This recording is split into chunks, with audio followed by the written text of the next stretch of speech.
China, el último bastión importante del comunismo en el mundo. Durante más de 50 años la historia del país ha estado dominada por la sombra de un hombre, Mao Zedong. Se revela como el padre fundador de la China moderna, el hombre que convirtió el marxismo en maoísmo y que dio al pueblo chino una nueva dignidad y respeto.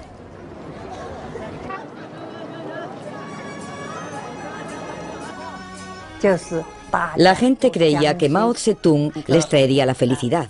Hay una canción popular llamada El Este es rojo, que dice: el Este es rojo, el sol es reciente, Mao Zedong ha aparecido en China.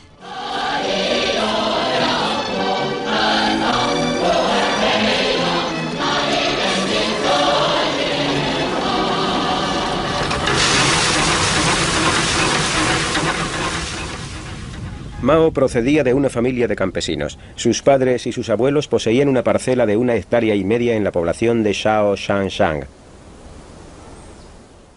Es una pequeña población en la provincia de Hunan, al sur de China. Fue aquí, en esta casa que ahora es un museo, donde nació Mao el 26 de diciembre de 1893.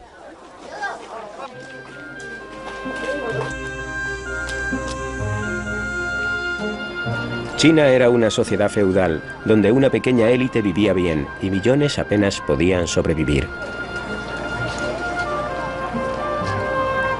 En las ciudades se extendió la adicción al opio. En el campo los señores feudales gobernaban como si fueran reyes e imponían salvajes impuestos. Las revoluciones campesinas eran frecuentes y se las reprimía cruentamente. La vida era dura y brutal.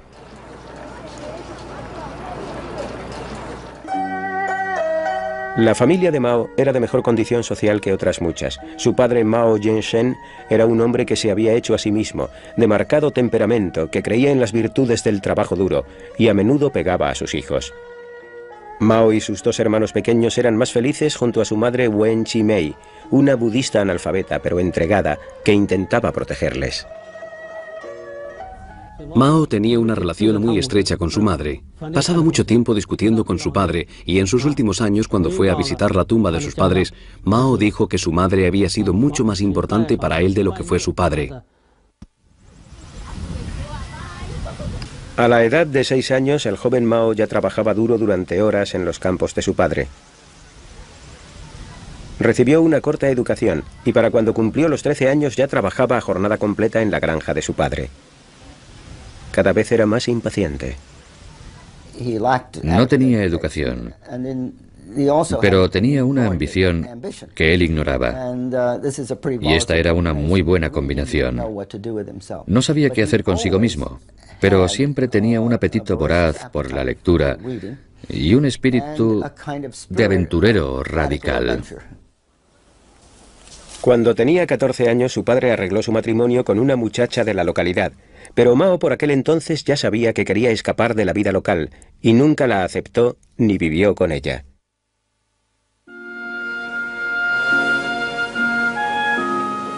Tres años más tarde, cuando tenía 17, finalmente se fue de casa. Tomó un barco hacia la ciudad de Kansha, capital de la región, donde decidió asistir a una escuela. Casi inmediatamente se vio envuelto en una revolución. Durante años, China había estado gobernada por una monarquía corrupta e incompetente. El país se desmoronaba. La monarquía fue derrocada por el movimiento republicano moderno dirigido por Kuomintang, o el Partido Nacional.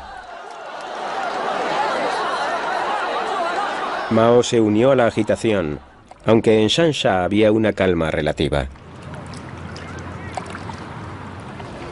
Se apuntó a la Universidad de Magisterio y como gesto de apoyo hacia la revolución se cortó la tradicional coleta china, gesto que hasta entonces había sido considerado como un delito capital.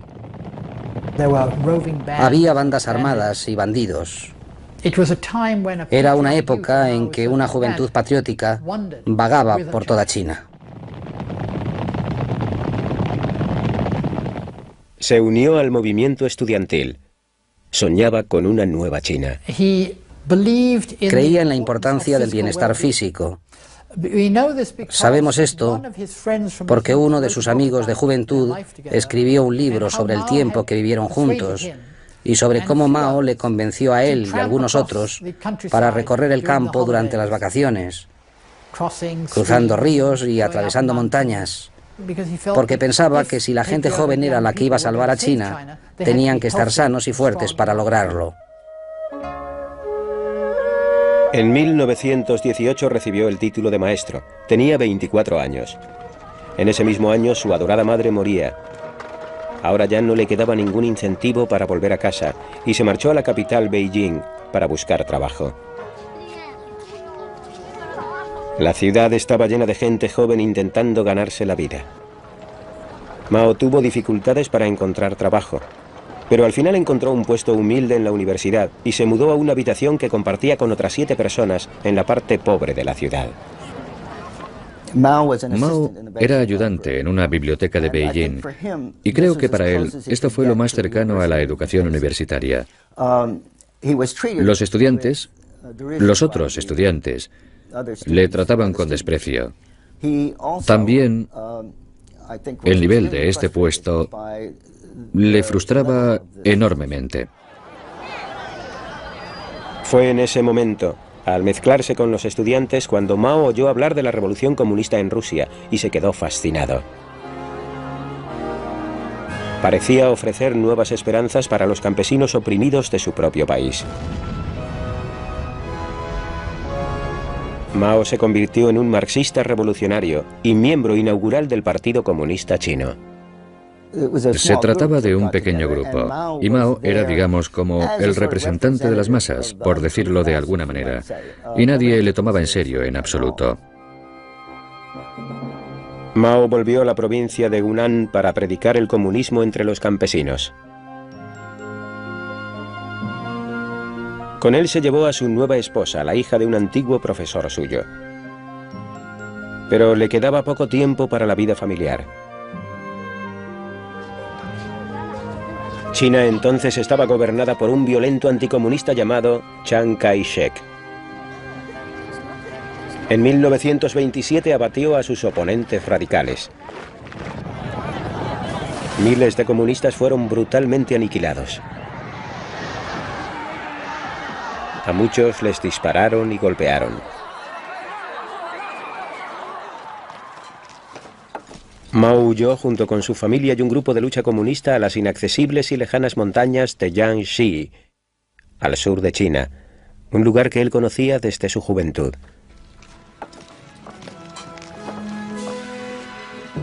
Tenía casi 40 años, era un hombre perseguido y había una recompensa por su cabeza de $250.000 de plata.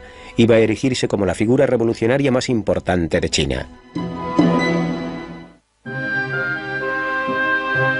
En las lejanas colinas de Jiangxi, los supervivientes del Partido Comunista se reagruparon. Mao y sus camaradas eran proscritos con un precio por sus cabezas. Tomaron las tierras y empezaron a construir una base militar. A finales de los años 20 ya habían conseguido una estable cantidad de seguidores. Mao estaba en su elemento, le encantaba el movimiento, el peligro y la emoción continuos. Pero sabía que el gobierno de Chiang Kai-shek no tardaría mucho en atacar.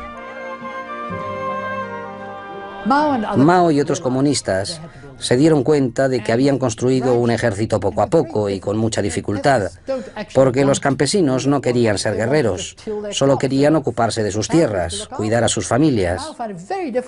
Y a Mao le resultó muy difícil formar un ejército, pero paulatinamente sí que lo logró en diversas bases militares, y esto suponía una amenaza. Mao estaba aprendiendo a ser un organizador hábil y despiadado, aunque lo ocultaba detrás de una fachada de carácter encantador. Mao rezumaba una especie de sencillez básica. Llevaba ropas humildes. Su ropa estaba llena de quemaduras de cigarrillos. Se rascaba en público. Hacía todo tipo de... cometía todo tipo de vulgaridades encantadoras. Y esto hacía que la gente se sintiera muy a gusto, e incluso a veces superior a él. El comunismo se había convertido en una amenaza que el gobierno no podía ignorar. Y en 1930, Chiang Kai-shek atacó. Los comunistas eran muy inferiores en número y en armas. Y si confiaban en las tácticas militares convencionales, serían aniquilados. Fue entonces cuando Mao escribió su famoso Tratado Militar de Guerrillas. Nunca dejes que el enemigo tome la iniciativa. Retírate cuando avance. Ataca cuando descanse.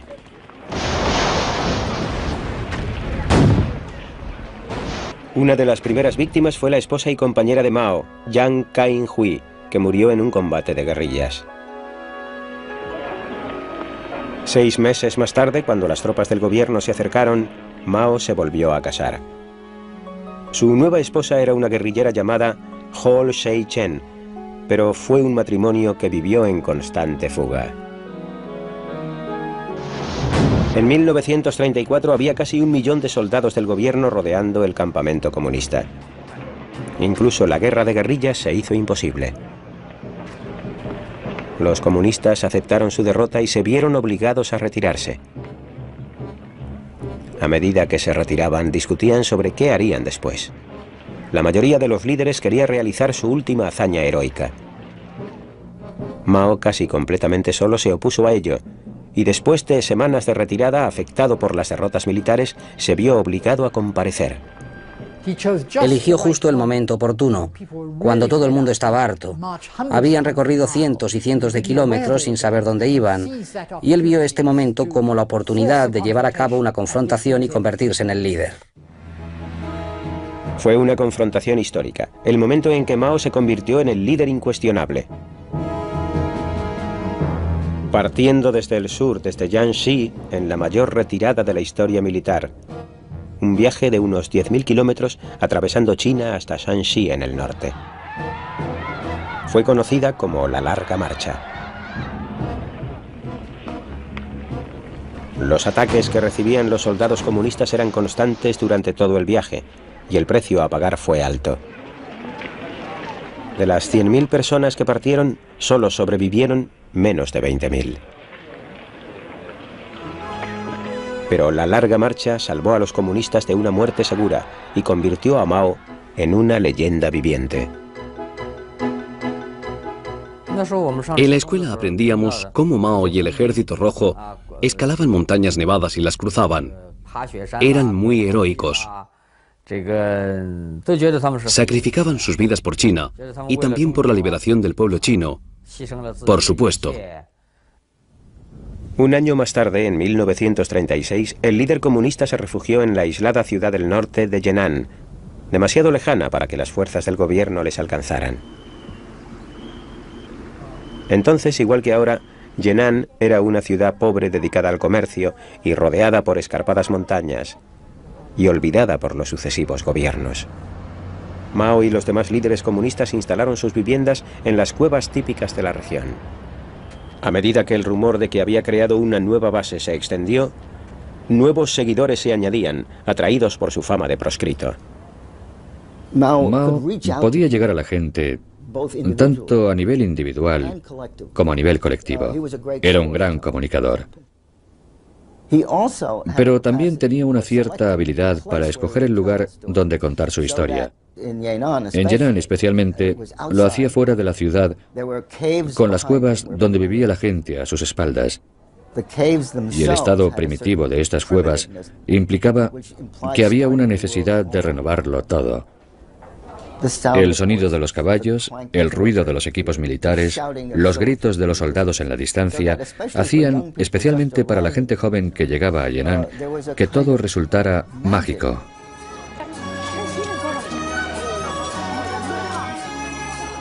Yenan pasó a ser una zona comunista liberada, y por primera vez en muchos años Mao tenía la oportunidad de comprobar por qué había luchado.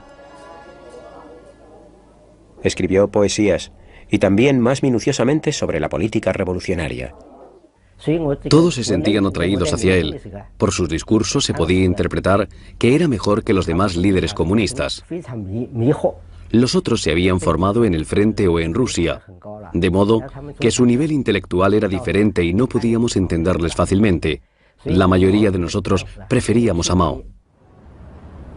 Mao explotaba su popularidad.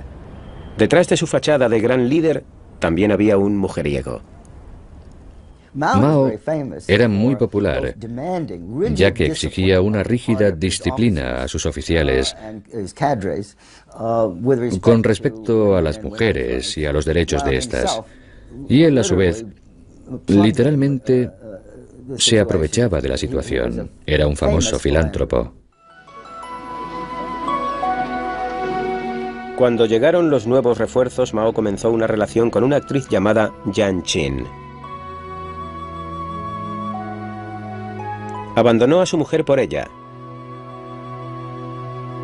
Y al año siguiente contraía matrimonio por cuarta vez.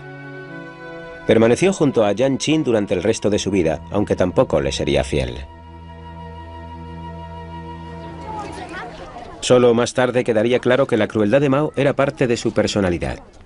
En aquella época, esta se le disculpaba por las presiones de la guerra. A finales de los años 30, las fuerzas de Chiang Kai-shek se habían trasladado desde el sur y estaban a punto de llevar a cabo un gran ataque.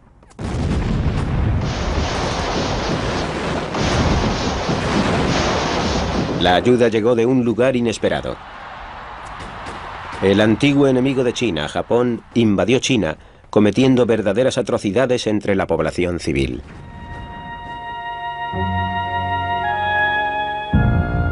Mao vio la oportunidad de forzar la alianza con las fuerzas de Chiang Kai-shek para luchar contra el invasor extranjero. Ocurrió en el momento justo. La invasión japonesa hizo posible que Mao obtuviera mayores honores, así como el apoyo popular, con el fin de lograr que Chiang Kai-shek desistiera en sus ataques contra los comunistas y formar un ejército contra los nipones. 3 años más tarde, China y Japón entraban en la Segunda Guerra Mundial.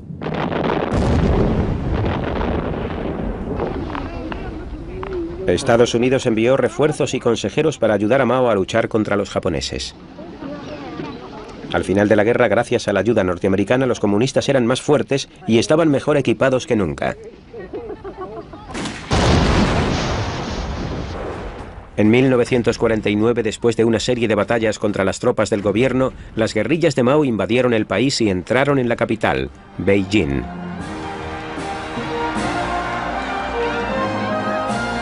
La revolución campesina había triunfado. Estados Unidos había ayudado sin saberlo a uno de los líderes comunistas más importantes del mundo. Mao tenía 55 años y era el líder de guerrillas de mayor éxito del siglo XX, pero tendría que enfrentarse aún a mayores retos.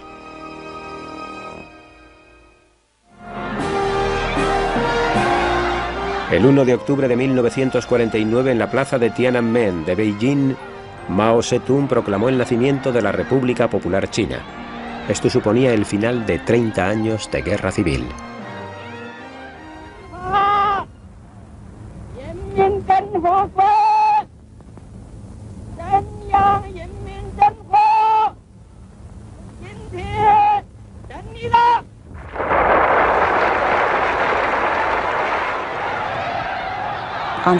Ese día se nos pidió que fuéramos a la plaza de Tiananmen.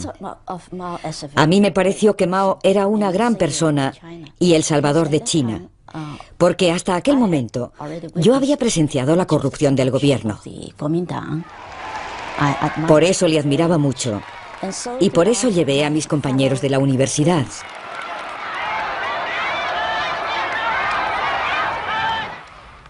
Fue muy emocionante oír a Mao decir: «Os declaro la República Popular China».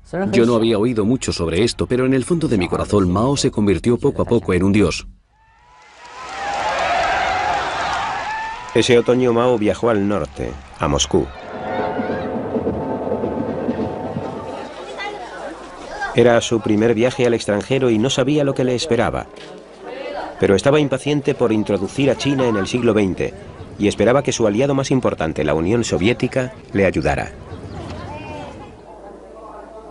El líder soviético Joseph Stalin le estuvo dando largas durante semanas, y cuando al final los dos líderes se encontraron, sus relaciones no fueron buenas. Stalin tenía poco interés por China y Mao se sentía decepcionado por la forma tan superior en que éste le trataba.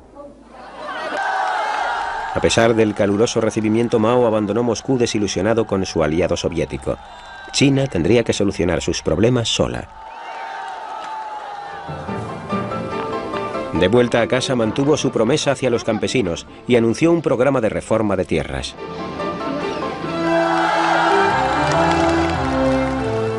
Grandes parcelas pertenecientes a los feudos fueron divididas y entregadas a la gente que las trabajaba.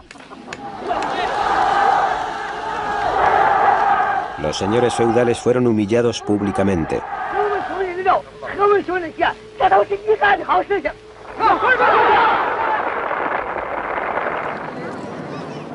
Pero en las ciudades el respaldo era menor hacia el comunismo, y mucha gente se resentía de la rígida posición del partido.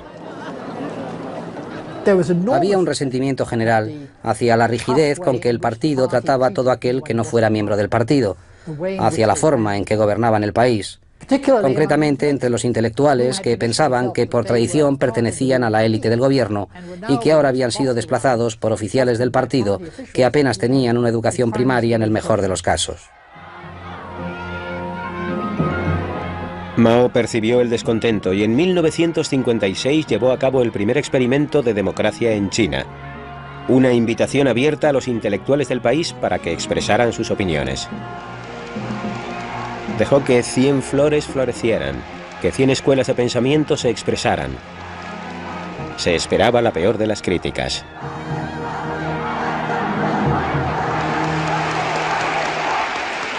Mao lanzó la campaña Dejar florecer 100 flores con la creencia de que esto daría la oportunidad tanto a los intelectuales como a los estudiantes de expresar sus críticas y esto les dejaría felices y satisfechos.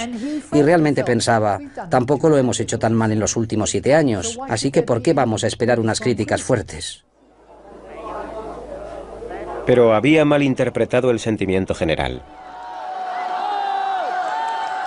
Aparecieron grandes carteles que criticaban al Partido Comunista, y a Mao le afectó mucho la severidad de los comentarios. Mao estaba muy nervioso. A medida que aparecían más y más carteles, cada vez estaba más intranquilo, y uno de mis amigos, que era su secretario, incluso me dijo que había enfermado debido a la preocupación. Fue la última vez que Mao consultó al pueblo chino. Al cabo de poco tiempo abatiría cruelmente a aquellos que se atrevieron a manifestarse. Cientos de miles fueron clasificados como derechistas y perdieron sus trabajos. Decenas de miles fueron enviados a prisión.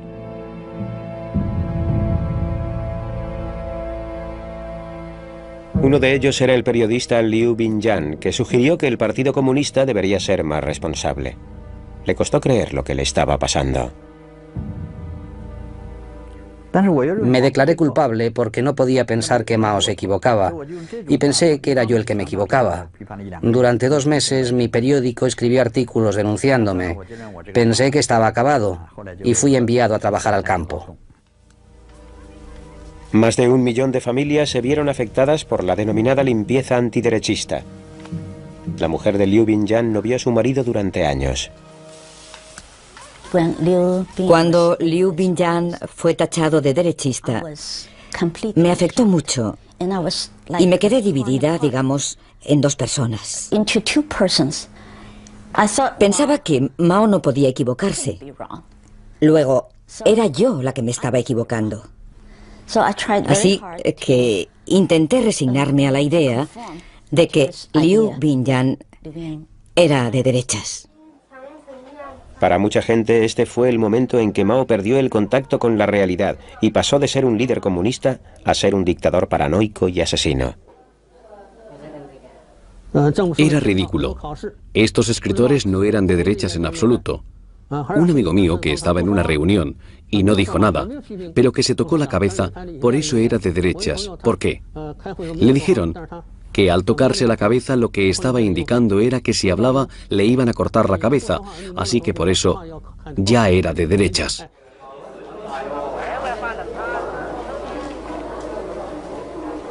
Pero a Mao ya no le importaba.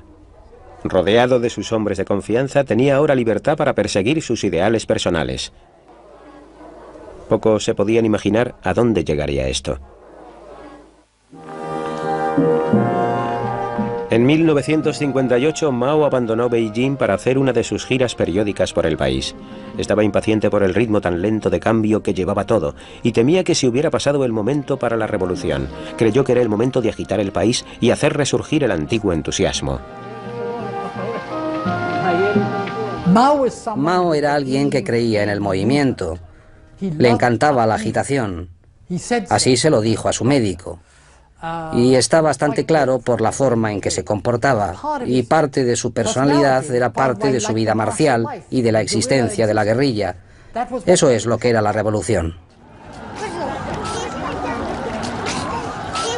Cuando Mao recorrió el país, de repente se quedó atónito con el potencial del gran ejército de trabajadores. Aunque al país le faltaba maquinaria, tenía mucha más mano de obra que cualquier otro país del mundo.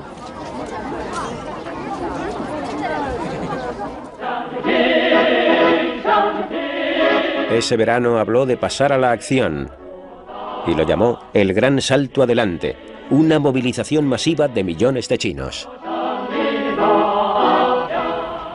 Para ser honesto respecto a Mao, muchos economistas de los años 50 y 60 dijeron que el boom llegaría empleando a los campesinos en la industria local. Esa era la forma de lograrlo. Lo que fue erróneo fue su manera de interpretar que se podía hacer. Oyó a Khrushchev decir que adelantaría a América en 15 años y él dijo, bueno, nosotros adelantaremos a alguien, adelantaremos a Inglaterra en 15 años, eso es. Los efectos se dejaron sentir casi inmediatamente. En el campo se produjo una enorme reorganización de las granjas. En menos de 12 meses, 900 millones de campesinos, que igualaban en número a la población de los Estados Unidos, se emplearon a fondo en las granjas colectivas.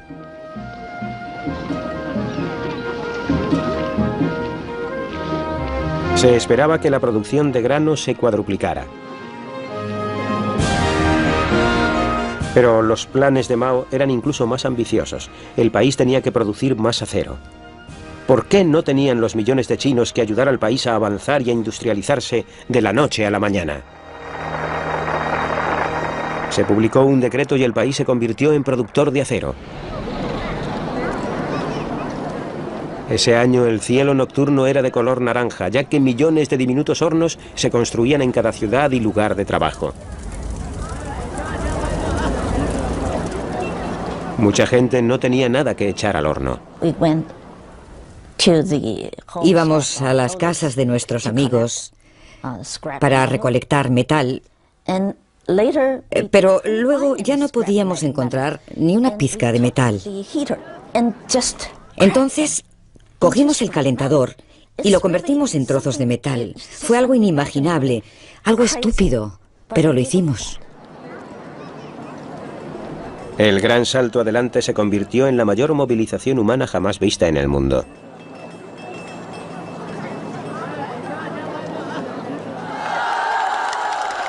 Los informes reflejaron un enorme crecimiento de la producción.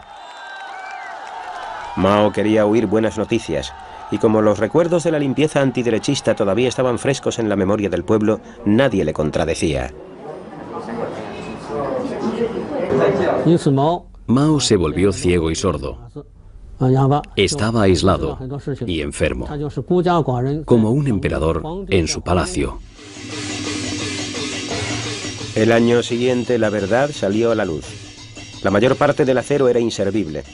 Y lo que es peor, con el fervor de producirlo se habían dejado de recolectar las cosechas durante los 2 últimos años. En 1958 o 1959, más o menos, tuve la impresión de que Mao realmente se había divorciado del mundo que le rodeaba, del pueblo chino, y que había sido capaz de organizar una revolución, pero que no sabía cómo gobernar un país. En el invierno de 1959, como resultado de las ambiciones de Mao, China se había visto empujada a una hambruna segura. Las antiguas ciudades se morían de hambre. La gente no tenía nada que llevarse a la boca, ya no tenían que comer.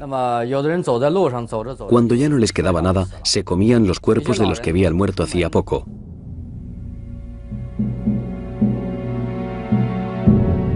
Voy a contarles una historia real. Un marido le dijo a su mujer: si todos nosotros intentamos sobrevivir, ninguno lo conseguirá. Voy a darte mi comida, y cuando yo muera quiero que te comas mi cuerpo y que críes a nuestro hijo.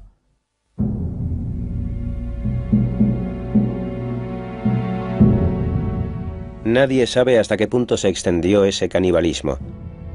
Pero recientes informes sugieren que entre 1959 y 1961 murieron de hambre 40 millones de personas.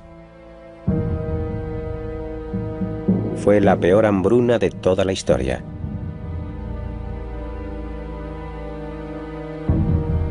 Pero se le ocultaba a la nación el nivel del desastre. Solo los líderes comunistas conocían la realidad. Mao fue dejado de lado y su oponente Yu Shaoxi, un político pragmático, se hizo cargo del país. Por primera vez en 25 años, Mao se vio obligado a ocupar un puesto secundario. Pasaría los próximos años planeando su vuelta al poder.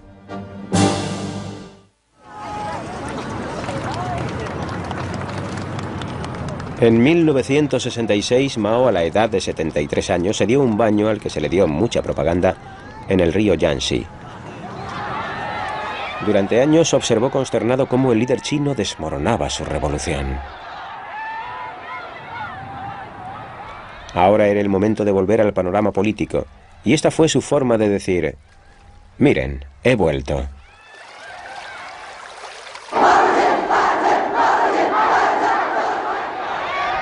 Más tarde ese mismo año invitó a cientos de miles de colegiales y estudiantes a una serie de enormes reuniones en Beijing. Calculó que los jóvenes no sabrían nada sobre la hambruna y que todavía seguiría siendo un héroe nacional para ellos. La gente sentía pasión por Mao. Se emocionaban mucho con él. Pensaban que era perfecto. Acudían a estas reuniones, permanecían de pie, esperando durante horas a que Mao apareciera, y le saludaban mientras él desfilaba. Los pensamientos de Mao aparecieron publicados en un libro rojo a principios de los 60, creando una especie de histeria entre los jóvenes. Había publicaciones todos los días en los periódicos promocionando a Mao y al Partido Comunista. Decían que era el salvador del pueblo chino. Su imagen estaba presente en todas nuestras vidas, por todos los sitios. Cualquiera que tuviera la oportunidad de estrecharle la mano, ya no se la lavaba. No se lavaba la mano durante semanas, y todo el mundo quería tocarle la mano a aquel que hubiera podido tocar la mano del gran Mao. Mao estaba convencido de que el líder de la nación estaba reintroduciendo el capitalismo. Con una total indiferencia hacia el proceso natural de cambio político, reunía a los estudiantes con el fin de derrocar a los capitalistas, término con el que se refería a sus oponentes políticos. China dio la bienvenida a lo que luego se llamó la Gran Revolución Proletaria Cultural. Mao era un gran manipulador del proceso político. Estaba creando el caos intencionadamente con el fin de retomar el poder del partido. No estaba loco. Era muy consciente de que estos conflictos que él estaba creando debilitarían a sus oponentes, con lo que él restablecería su propia autoridad y su propio control. El caos se extendió por China como un relámpago cuando el ejército rojo de Mao se encargó de la limpieza de los asuntos políticos. Muchas de sus víctimas fueron sus antiguos enemigos, los intelectuales.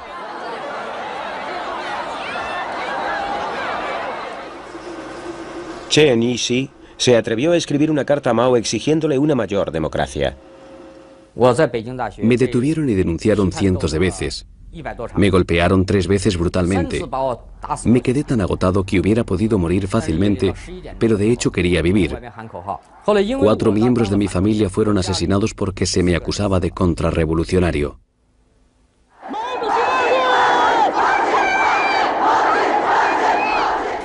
Hubo familias destruidas, padres separados de sus hijos.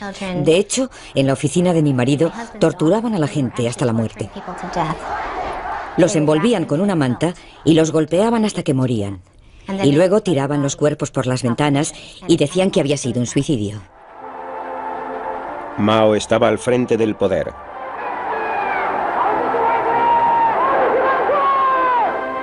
En una reunión del Partido Comunista en 1969 recibió una bienvenida histérica por parte de sus seguidores.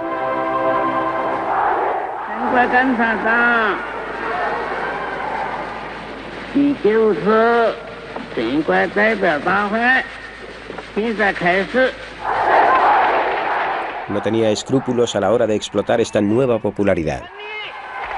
A medida que el arma roja se extendió por el país, se entregó abiertamente a su antigua afición por las mujeres jóvenes. Tenías que pensar en Mao como si fuera un cantante de rock. Era como si al tocarle ya no volvieras a ser la misma nunca más. Las mujeres jóvenes querían estar con él, servirle de la forma que fuera. Todas mis compañeras de clase querían entretenerle y por eso iban en secreto, sin que lo supiéramos, al centro de la comedia y le divertían.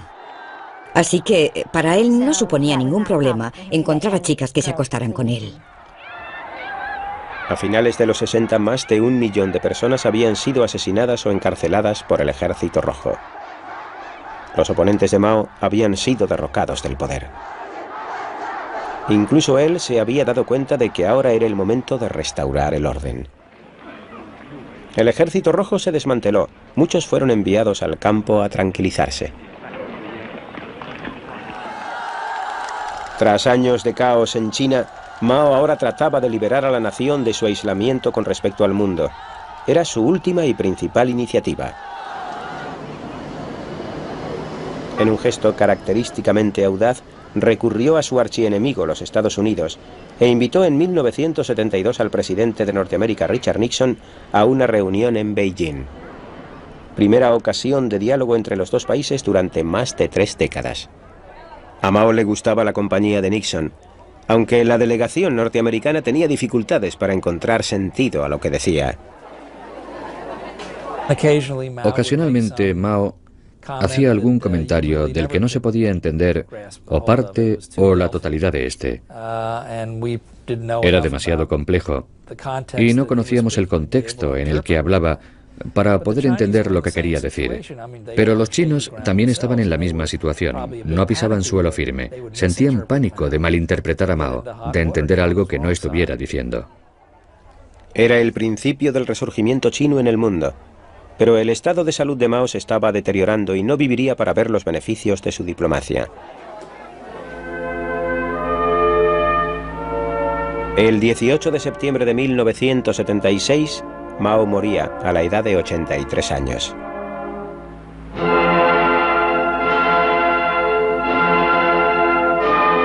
China estaba desolada. Y todavía hoy el pueblo chino se está adaptando a su herencia.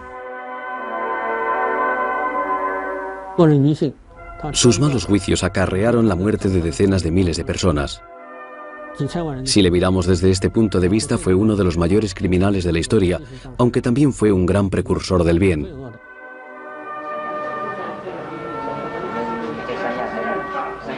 Había 2 caras en el carácter de Mao, y sin él la revolución no hubiera sido posible. Pero también era horrible y cruel. Era al mismo tiempo un monstruo y un genio.